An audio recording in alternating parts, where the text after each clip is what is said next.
Hey, what's going on, everybody? My name is Trogdor, and welcome back to the PTL. We're already in week number 3 out of, I don't know how many, whatever. So we got a big win last week. That actually puts us in the positive, which is quite frankly a great place to start. Not the best in the world, but hey. Let's keep this train rolling because oh look, it's a really tough opponent. My opponent is River, and I'm not gonna bother pronouncing this Dutch name, Roserades. My opponent's team is Corviknight, Rotom Yeet, Haxorus, Umbreon, Orbeetle, Morpeko, Fairy type Silvally, Shiinotic, Frostlass, and Galarian Stunfisk. Now you, the informed viewer, already see the 6 Pokemon that my opponent brought because I can't be bothered to, do anything except regular layouts. So, you're saying to yourself, why didn't River bring Rotom Heat? And I'm thinking the same exact thing. The other months does not surprise me. I 100% knew that Haxorus would be there, that Corviknight would be there. I was definitely expecting Galarian Stunfisk, even though my prep for it was just kind of bad. And yeah, Silvally is not surprising, and honestly, yeah, it looks like a pretty solid squad. So the lack of Rotom is, I'll tell you why. So my team consists of Clefable, which I am running, a pretty scummy, well, not the scummiest set because Unaware is currently available at this point in time, but a Calm Mind set with Moonblast, Flamethrower, and Recovery, which I basically looked at the team and I was like, okay, step 1, get up Hazard, get up Rocks, and force Rotom to switch around and then damage it and all that other jazz, and then win with Clefable. So Clefable looks really good now that Rotom's not there. I also have Ice Cube, which, hooray, Ice Cube making his debut, which I brought as one of those oh fuck checks to Haxorus because I basically have a free substitute versus physical moves, so it's going to be doing well versus his physical threat. And oh, look at that prominent physical threat. I've also got Gastrodon, which was yet another check to multiple things on his team. Most notably, the Rotom, the Haxorus. I'm a much more defensive set with Stab and Ice Beam and Recover. I've got a Rocker in Duraludon, and it doesn't really do much besides get up Rocks, and, well, his Draco switch into Silvally, which doesn't want to take a Flash Cannon because unless he's running a speedy set, I'm outspeeding him. I have a Specs Rotom Fun. So Rotom Fun is pretty great because aside from Stunfisk, he doesn't have any Volt Switch immunities. So here's part of where I knew Stunfisk was coming, but I didn't prep for it. For some reason, I looked at his team and I was like, oh, he doesn't have a ground type. I'm just going to, yeet. Well, no, I don't have Rotom Yeet. I'm just going to fun all over him. So I'm Trick Specs Rotom. So Trick Specs, Dual Stab, and I don't know what other move. It's kind of gets weird move pool. I don't like the fact that there's no hidden power. Otherwise, I'd be rocking HP Fire for that Stunfisk or something else. I'm not sure. And then I've got Scar Chandelure because it's basically a staple in every single one of my teams, and it's just amazing in general. So I'm looking at his team. I'm going to go ahead and lead with Duraludon versus his something. I'm not exactly sure. Maybe he'll get up some spikes with the Frostlass. Maybe he'll try to get some momentum with Silvally. Maybe he'll try to get up some screens with the Orbeetle. Or just go for Haxorus right away and start setting up and Raffle Stomp me. But in that case, I just drop a Draco. So let's get into it, gamers. So I'm, going for Duraludon. He does go for the Silvally, so I'm expecting that parting shot. That's cool, whatever. And I'm going to get up my Rocks right away. That's amazing. So I'm going to switch into Gastrodon because I honestly don't know what this thing wants to do. He gets up his own Rocks, which is cool. I go for the Scald. As he goes for the Yawn. That's really annoying because, it means that I don't really have a lot that can OHKO this Stunfisk. I have, the Chandelure, the Doi. Duraludon can't really. You saw how much damage the Gastrodon, so yeah, it's a bulky boy. So I'm just gonna say YOLO it. I'm gonna trick him my Specs because Specs Stunfisk is gonna be yeah, okay, you're useless. So I take Rocks because that's a thing. I get some delicious HP back from the Pain Split. That's cool. So yeah, have a choice back because I get some leftovers. That's cool. But he goes for the Yawn. So you may be thinking to yourself, haha, locked into a status move, what a nerd. But on the other hand, it's like, oh, he's locked into yawn, which means I have to get something in, I get yawned, and then I have to get out of town. Because like I mentioned, I don't have the thing that can Okla. So if for example, I brought in Chandelure right now, I'd go to sleep, well, I'd get yawned, Fire Blast, he's gone, but then I'm asleep and Chandelure is completely useless. So basically I have to decide, like, what do I want to be asleep? So he of course is staying in, got no reason to do that. Oh look, I missed a Draco. So his yawn fails and I go to sleep because I figure, you know, I already got on my rocks with Duraludon. There's not much else I'm to the point in doing stuff. So he's gonna go for a sub. Please wake up. Nope. Because I can flash cannon. That multi-attack is doing a pretty decent chunk, but I do get to wake up and get the flash cannon off there as he's, you know, going for the multi-attack. It's yeah. But Gastrodon can just kind of sit there. Well, parting shot's annoying.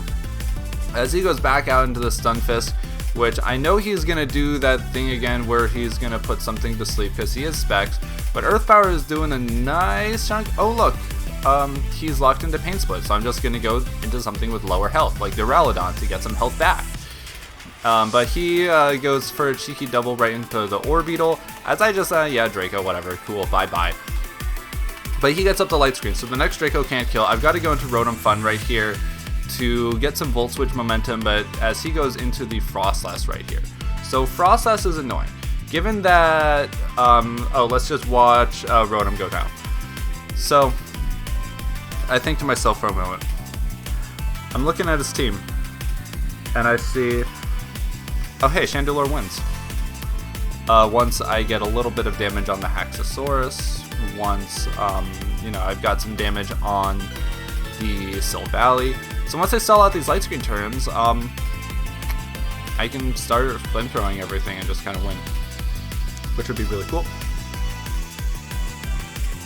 That's assuming, of course, after the Haxorus comes in, tries to do its thing, gets bought by Ice Cube, or Clefable, or Gastrodon. Well, Gastrodon's a little bit low. I kind of needed it to be at full in the case of a Swords Dance variant, but it's already weak. So, but I think to myself, what if that Frostlass is a Scarf Boy? I did a dumb thing right here, and I scattered that with Duraludon. I also kind of figured Duraludon was useless, but this didn't give me any information. I just sacked it for no reason because I'm a dumbass. So, also, speaking of me being a dumbass, I should have looked at that damage and saw that the Frostlass was specs. But, of course, I was like, that's normal. Doing 52.5% damage to a Clefable with non-super effective move. Yeah, that makes sense. Wow. So I'm going to call Mind right here, so he can't kill me with the next one, I think. Great.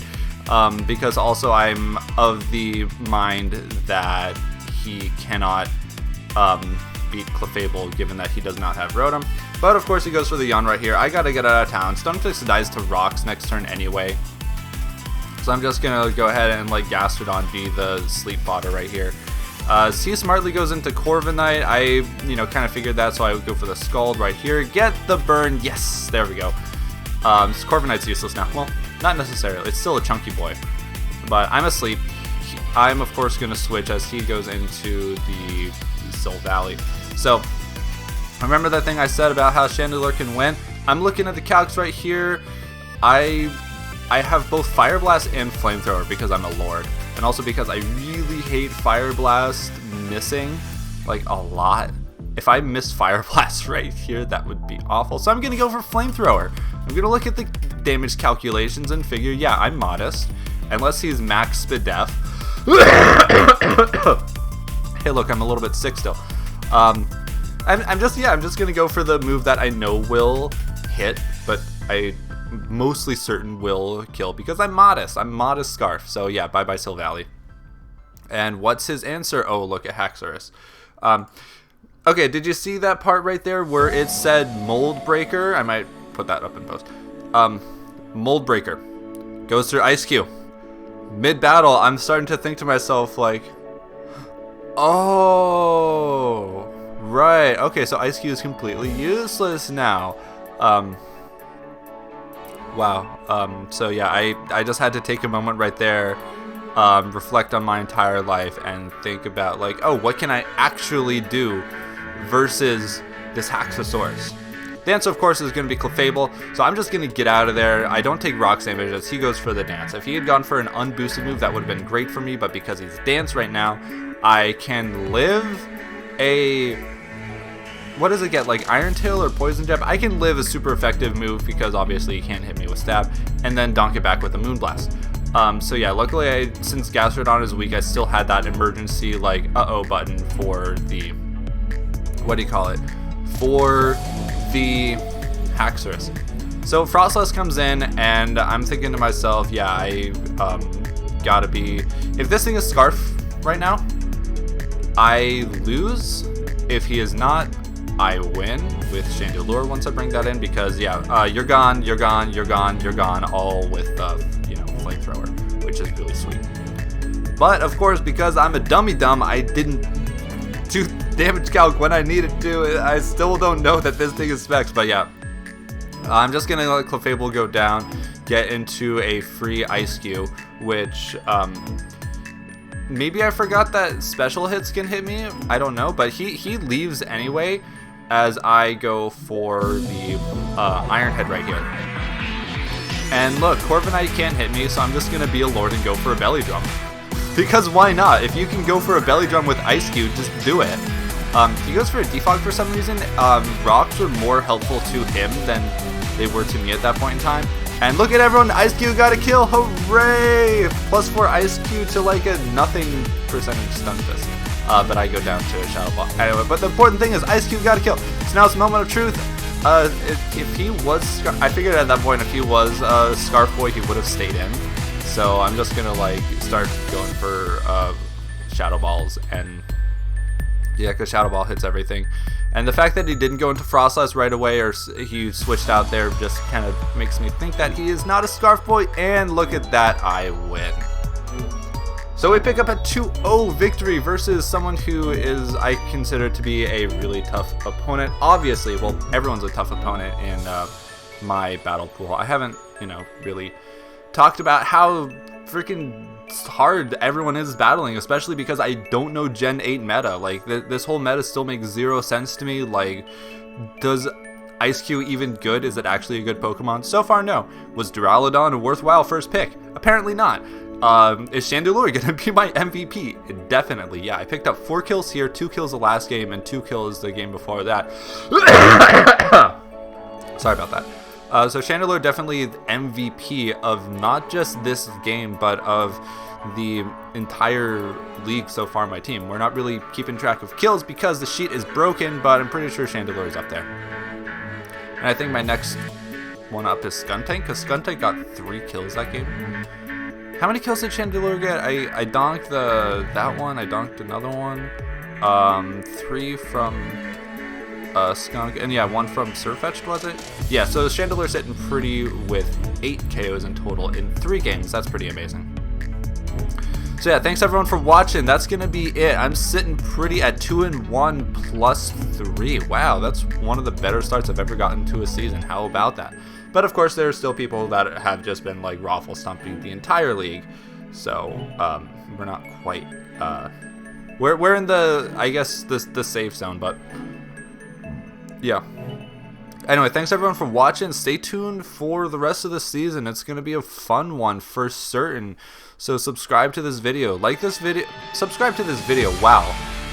I am just like small brain today.